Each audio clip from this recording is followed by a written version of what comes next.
Hi hello, ഇന്ന് നമ്മളൊരു beef പെരട്ടാണ് വയ്ക്കാൻ പോകുന്നത്. അതിനായിട്ട് നമ്മൾ സവാള, ഇഞ്ചി, വെളുത്തുള്ളി അതൊന്ന് മിക്സിക്കകത്തിട്ട് അടിച്ചെടുക്കുക. ശേഷം നമ്മൾ ബീഫ് നന്നായിട്ട് കഴുകി മാറ്റി വയ്ക്കുക. ചൂടായ പാനിലേക്ക് എണ്ണ ഒഴിച്ച് കടുക് പൊട്ടിക്കുക, തേങ്ങ ഇടുക, പിന്നെ ആ സവാളയുടെ മിക്സർ ആഡ് ചെയ്യുക.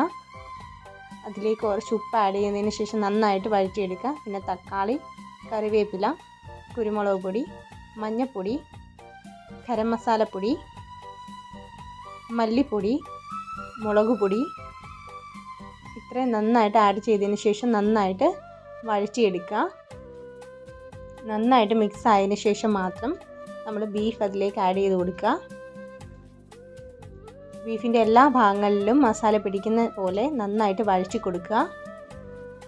നമ്മളിപ്പോൾ മാത്രമാണ് ബീഫ് വേവിക്കുന്നത്. ഇതിന് മുമ്പായിട്ടൊന്നും നമ്മൾ കുക്കറിലൊന്നും വെച്ച് വേവിച്ചിട്ടില്ല. അതുകൊണ്ട് തന്നെ ബീഫ് നന്നായിട്ട് വേകണം.